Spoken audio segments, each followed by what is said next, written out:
году после двухлетнего перерыва фестиваль Ибица, весь проект снова вернулся в свой дом, как мы его называем, под патронаж Министерства национальной политики. Оргкомитет этого года возглавила Галина Ивановна Габышева, за что мы ей очень благодарны. Спасибо большое, Галина Ивановна. И мы уверены, что такое взаимодействие, оно будет только способствовать дальнейшему развитию нашего фестиваля и проекта в целом. В этом году мы проводим мультифестиваль Ибица уже в 5-й раз. Пусть небольшой, но это юбилей.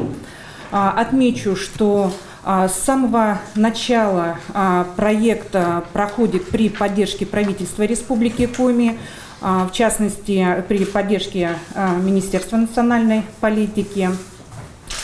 Отмечу, что впервые мультифестиваль покинул свое родовое местоположение село Иб и переехал из финно-угорского этнокультурного парка в столицу, на главную площадь республики. Это решение было принято в связи с тем, что фестиваль мультиформатный, мы ищем новые формы, новые возможности проекта.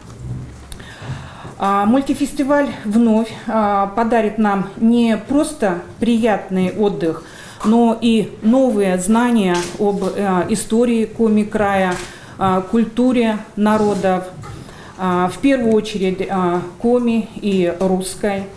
Мы увидим выступления народных наших коллективов из районов и городов республики, Коми, национальную борьбу.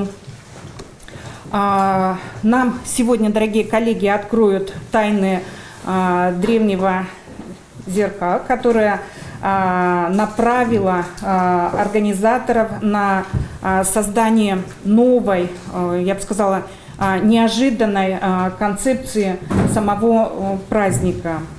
Одна из изюминок юбилейной Ибицы в том, что она нам представит сразу 4 праздника, которые уже полюбились жителями республики. Это и Сыктывкарский Арбат, это Заваленка, это праздник Сена, который проходит в Троицко-Печорске, ну и знаменитый наш Василей.